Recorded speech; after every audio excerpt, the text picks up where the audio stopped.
হিমালয়ের উচ্চতা যেন হার মেনেছে এক বাংলাদেশের অদম্য ইচ্ছা শক্তির কাছে। মাউন্ট এভারেস্ট ও লথোসের পর এবার বিশ্বের পঞ্চম উচ্চতম শৃঙ্গ মাউন্ট মাকালুর চূড়ায় ওড়ালেন লাল সবুজের পতাকা। বলছি চট্টগ্রামের সন্তান পর্বতারোহী বাবর আলীর কথা। প্রথম বাংলাদেশি হিসেবে ৮,৪৮৫ মিটার উচ্চতার এই দুর্গম শিখর জয়ের মাধ্যমে তিনি গড়লেন নতুন এক ইতিহাস।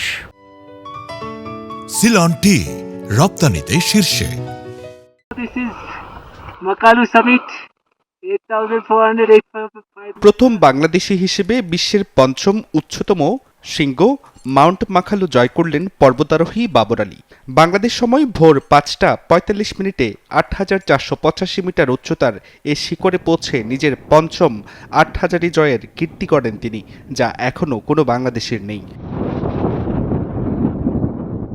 ১৪টি ৮,০০০ মিটারের পর্বতের মধ্যে ইতোমধ্যে ৫টি শৃঙ্গ ছুঁয়ে ফেলেছেন বাবর। কঠিন আবহাওয়া আর দীর্ঘ প্রস্তুতি পেরিয়েই এসেছে এই সাফল্য, বলেন বাবর আলী।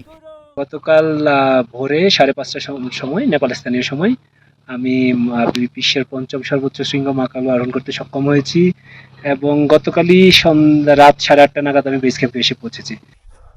এপ্রিলের শুরুতে দেশ ছাড়ার পর ধাপে ধাপে বেস ক্যাম্প 1, 2, 3 অতিক্রম করে চূড়ান্ত আরোহণে নামেন তিনি।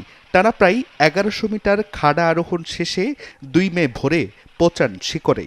এর আগে Mount Everest, Mount Lhotse, Annapurna 1, Mount Ama Dablam ও মাউন্ট মানাসলু জয় করেছেন বাবর। মাকালু আমার পঞ্চম ৮,০০০ মিটার অভিযান।